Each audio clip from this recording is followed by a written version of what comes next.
Hürmetli vatandaş, bugünkü leksiyalarımıza başlayımız. Leksiyada size hazırız. Washington'dan sözdeyimiz. Bugünkü istağı şikimanşı gelmeyince. 6. ayının 1. günü hürmetli vatandaş. Endi vaziyet doğrusu gap kılsanız hazır Amerika Qo'shma Shtatlarının har qaysi joylarida namoyish bo'lyapti. Heliot deydigan bir isimlik bir qor tellikni Amerika saqchilari vazifa üstlash jarayonida qo'pollik bilan uning vafot bo'lishini keltirib chiqardi deyildi. Endi ishning jarayoni qandaq oxirlashida qandaq sotlaydi bu Amerika Qo'shma Shtatlardagi qonunning doirasidagi ish. Hazır bunun için bu ırkçılıkla ayıplaş ve ırkçılık karıştırış insaniyetinin ortak iradesi hem Amerika halkının hem ortak iradesi. Şu münasebetle dünyanın her kaysi joylarida bir ırkçılık kıldı, ırkçılıkla ayıplaş. Irkçılık kıldı, şun ırkçılıkla ayıplaş doğruluk namayişler götürülüp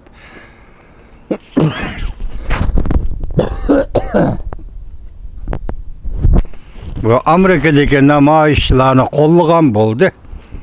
Bu doğruda Cungo'nun doğru torbeti bir parça makale ilan kılıp tordaşları, Cungo tordaşları depti ki sizler meskhara kılmanlar.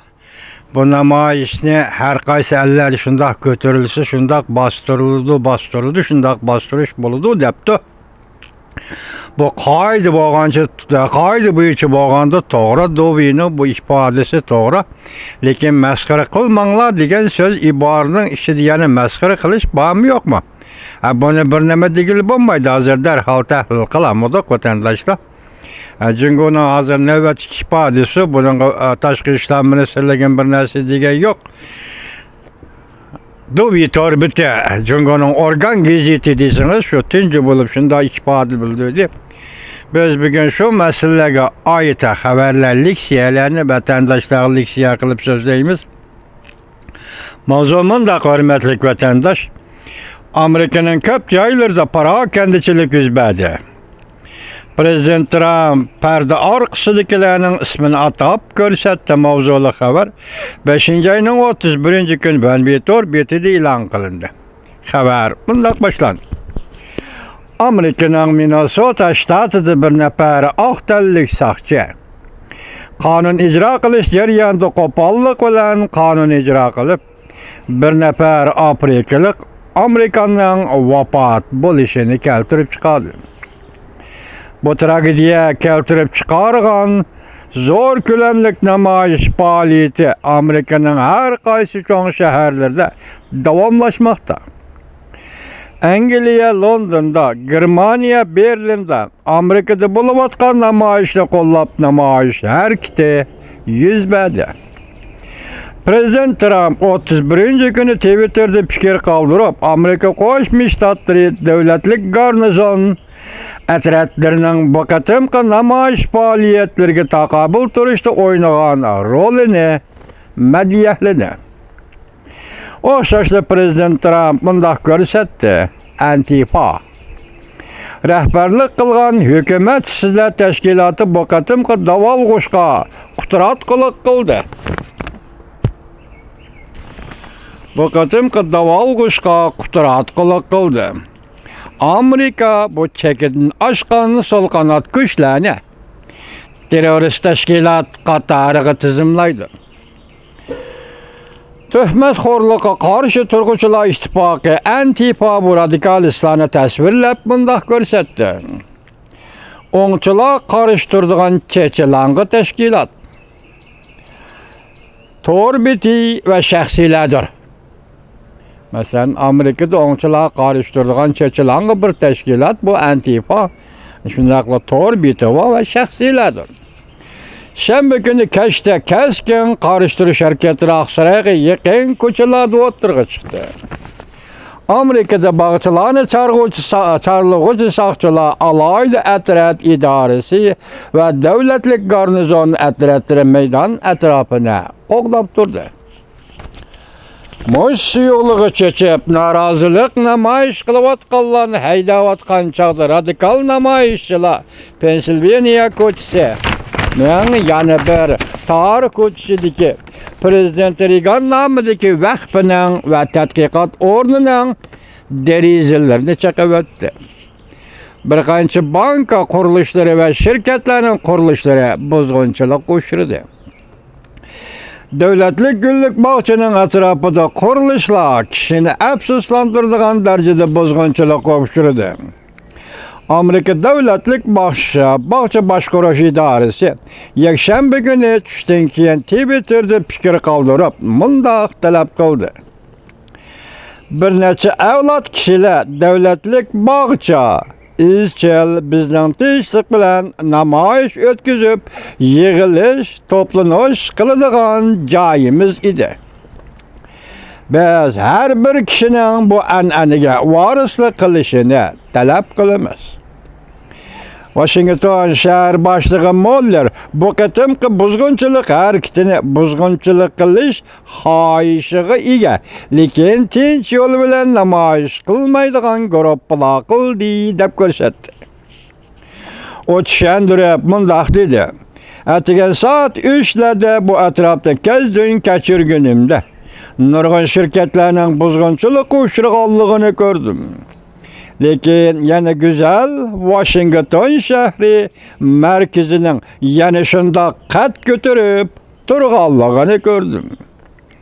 Haqiqiy qiyofatni aks ettirgan bir necha parcha surat Amerikada parokandachilik yuz berganligining yana bir yuzini ko'rsatdi. Universal matbuotlarga, Twitter'ga ikki parcha surat choplandi. Bu suratlar Amerikada yuz bergan norozilik namoyishining yana bir yuzini ko'rsatdi. Bunun ichida bir parcha suratda yaralangan bir nafar aqtallik soqchi yo'lda o'ltirib qolganda bir guruh qora tanlik namoyishchilar qo'l tutishib tam hosil qilib bu nafar soqchini radikal namoyishchilarning zarar yetkazishidan saqlab qoldi, qo'g'dab qoldi.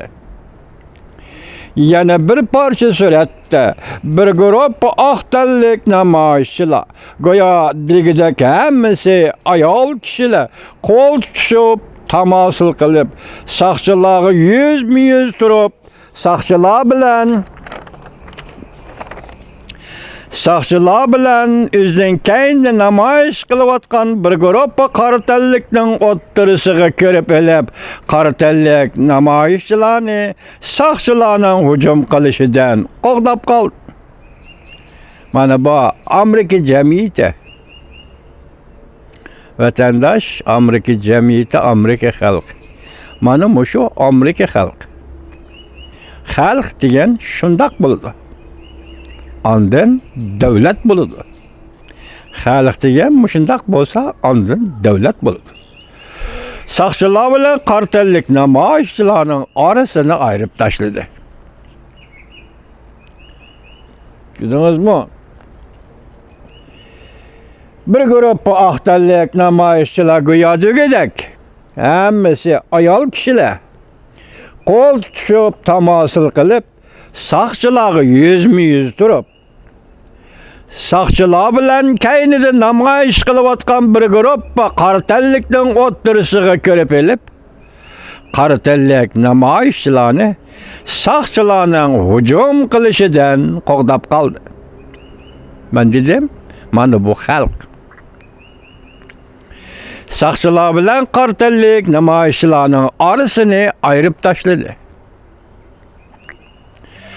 Bir nafar jungoloq Twitter'ga mundaq yozdi: "Men bu suratlik manzilni ko'rganda menda bir sezgi paydo bo'ldi.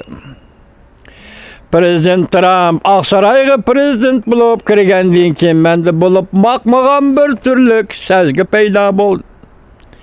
Amerika Qo'shma Shtatlaridan faxrlanadigan bir sezgi paydo bo'ldi."